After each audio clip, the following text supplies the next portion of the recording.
Dahod tribal museum ખાતે કેન્દ્ર સરકારના માહિતી અને પ્રસારણ વિભાગના સંયુક્ત સચિવના અધ્યક્ષસ્થાને પ્રધાનમંત્રી ધન ધાન્ય કૃષિ વિશે જે ચિંતન શિબિર યોજાઈ।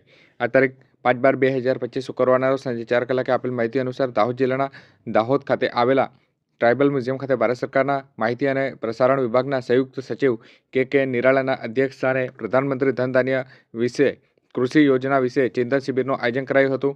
આ દરમિયાન કલેક્ટર યોગેશ નિરગુડે, જિલ્લા વિકાસ અધિકારી સ્મિત સહિત પ્રાયોજના વહીવટદાર દેવેન્દ્ર મીણા ઉપસ્થિત રહ્યા હતા। દીપ પ્રાગટ્ય થકી શરૂ થયેલા આ શિબિરમાં દાહોદ જિલ્લા ખેતીવાડી અધિકારી તેમજ લાયઝન અધિકારી પ્રતિક દવે એ સંયુક્ત સચિવ કે નિરાલા સહિત ઉપસ્થિત સૌ અધિકારીઓનું શાબ્દિક સ્વાગત કર્યું હતું। સાથે જ કલેક્ટર યોગેશ નિરગુડેએ સંયુક્ત સચિવનું પુસ્તક આપી સ્વાગત કર્યું હતું। શિબિરની શરૂઆતમાં સંયુક્ત સચિવે ઉપસ્થિત સૌ દાહોદ જિલ્લાના અધિકારીઓ પાસેથી વિભાગીય કામગીરીની જાણકારી મેળવી અને જરૂરી માર્ગદર્શન આપવા સહિત સમીક્ષા કરવામાં આવી હતી।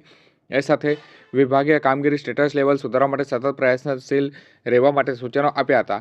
આ સાથે પ્રગતિશીલ ખેડૂતો કે જેઓ પ્રાકૃતિક ખેતી કરતા હોય તેમજ પશુપાલન કરતા હોય તેઓ સાથે સંવાદ કરી તેમની કામગીરી સહિત ખેડૂતોના અનુભવો અને સંબંધિત વિભાગો સાથેના પ્રતિભાવો જાણ્યા હતા। આ દરમિયાન જિલ્લા ખેતીવાડી અધિકારી પ્રતિક દવે એ દાહોદ જિલ્લાની બેઝિક જાણકારી પ્રેઝન્ટેશન થકી રજૂ કરી હતી, જેમાં એગ્રીકલ્ચર પ્રવૃત્તિઓ, પ્રધાનમંત્રી ધન ધાન્ય કૃષિ યોજના, કૃષિ વિભાગની યોજનાઓ, જિલ્લા કક્ષાએ કરવાની થતી કામગીરી સહિત આંકડાકીય માહિતી પણ રજૂ કરી હતી।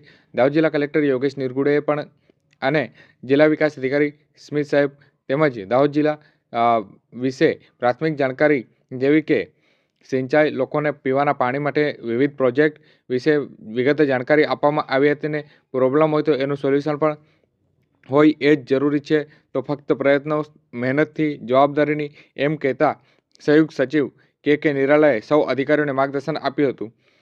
આ દરમિયાન DRDA નિયામક, આણંદ કૃષિ યુનિવર્સિટીથી આવેલા અધિકારી, KVKના અધિકારી સહિત દાહોદ જિલ્લાના અભ્યાસ અર્થે આવેલા તાલીમાર્થીઓ, અધિકારીઓ, સંબંધિત અધિકારીઓ અને પ્રગતિશીલ ખેડૂતો ઉપસ્થિત રહ્યા હતા।